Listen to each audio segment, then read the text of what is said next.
Hello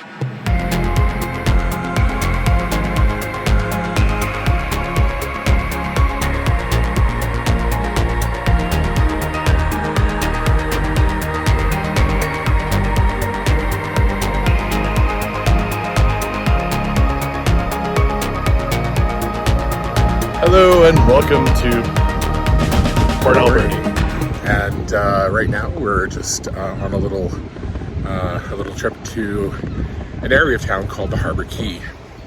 That's Q-U-A-Y for those who are keeping track of spelling and such things. So it's a Little bit windy, so I'm gonna just do quick videos this way and then go back and cover the microphone because I learned that from Juno. Yeah, so this area has been around here for quite some time. I think well over 30 years, if not 40 years. And is certainly a tourist destination, but it's also, a place for locals to come. I mean, I know my mom and family would often come down here for coffee or ice cream. I was going to say coffee and donuts. Yep, there's a donut shop that's been here forever. Ice cream, candy. There's been various incarnations of coffee shops. And in the distance, a lovely British chippy. Yeah, so Chips and curry and Scotch eggs, deep fried goodness. Yep. Just hit the spot about 5 minutes ago. And as you can probably see over our shoulder, if Ian was to lift up the phone a little bit, you can also see part of the docks and stuff off to the side. That's me. Yep. Okay. Part of the docks and stuff that make up sort of some of the docks for the city. Let's move over For some smaller boats like people's pleasure crafts, as well as some commercial fishing boats and stuff as well. Although the size of the commercial fleet here is not anywhere near as big as it used to be.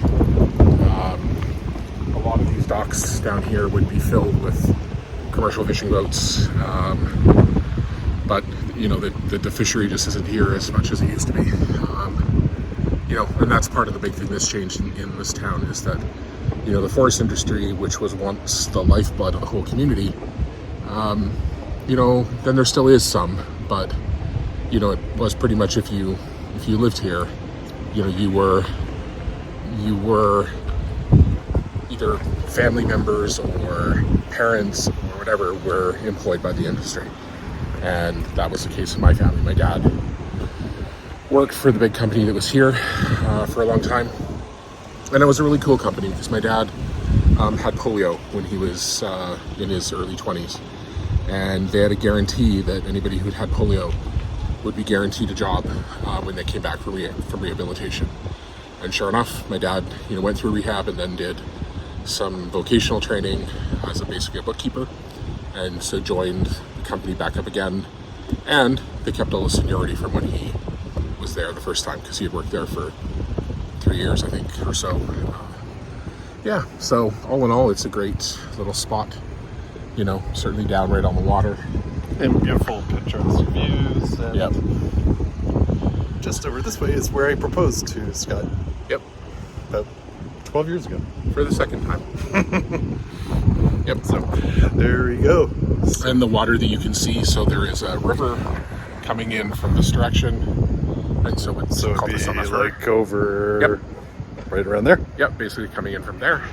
And then it meets up here in the basin of the harbor with the Pacific Ocean.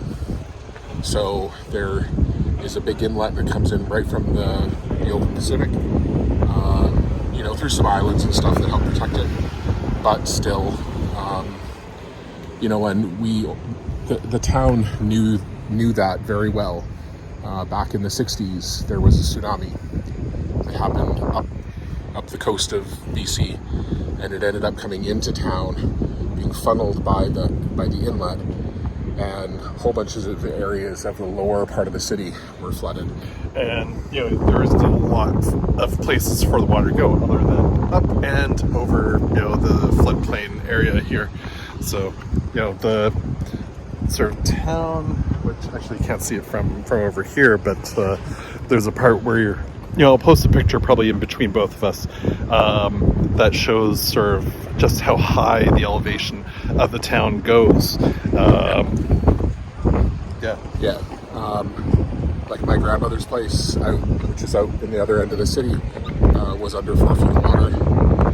And all the mills and stuff were all flooded as well. It was quite something. All right, so we're now leaving the Harbor Key, and we're traveling up, coming up in elevation. So we're talking about earlier, the tsunami would have flooded all of this area out. But you can see it rises pretty rapidly from here up this main street, which is called Argyle Street.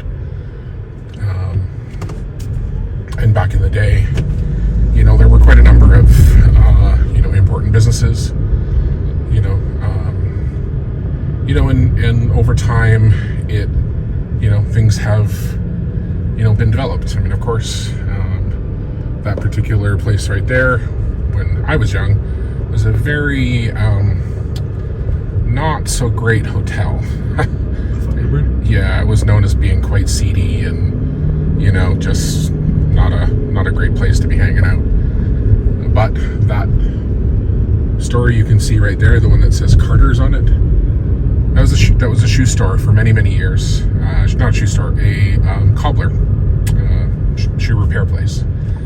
And for a long time, it was one of the few places you could go and you could actually, get shoes properly fixed by a cobbler. They could do anything to shoes. Like, they could fix them. And in fact, I think they could actually make them from brand new. But the old theater up there on the right, complete with, I think, neon lighting still. Yep. And, the old architecture. Yeah. And, this big hill going down now back into, the lowlands of town.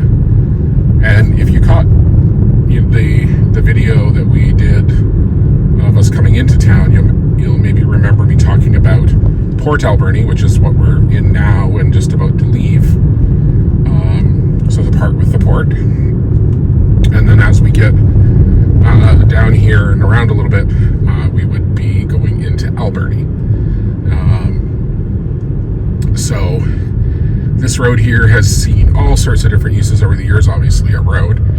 But for a number of years, this was after I left as a teenager, or as a 18, 19-year-old, they used it as a drag strip in the summer. There was a weekend of drag racing, and they would do it right down this strip. And then it was eventually moved out to the airport, and it's been back and forth a bit. But it was a huge fundraiser for many activities in the city. So yeah, pretty cool.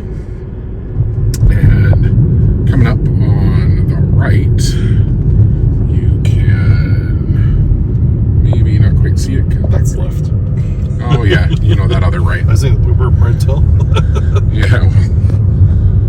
So you can sort of see on the right here, or on the left, that other right, a mill. So this is a pulp and paper mill. Major employer in town for many years. So logs would come out of the forest and cut down in the logging camps, and then would come here for processing, depending on the species of wood. And then there were also one sawmill doing lumber, and also a plywoods mill. So yeah, you could always tell, if the paper mill here was really, working hard, because in certain winds, you could smell it. Oh dear, you could smell it. Because it had quite a sulfurous, kind of sour smell. And I guess in part that's from what are called the digesters, the place where they break down the fibers. But yeah.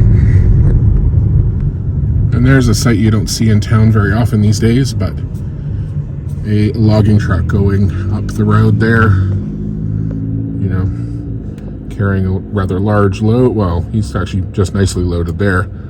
Sometimes you would see them just absolutely packed. And I don't know if you can see up there, just in the distance, you can see a mountain that's capped a little bit by some clouds. That is, one of the sites for me that tells me I'm home. It is a mountain called Mount Arrowsmith. And, it's just one of those sites that tells you you're home.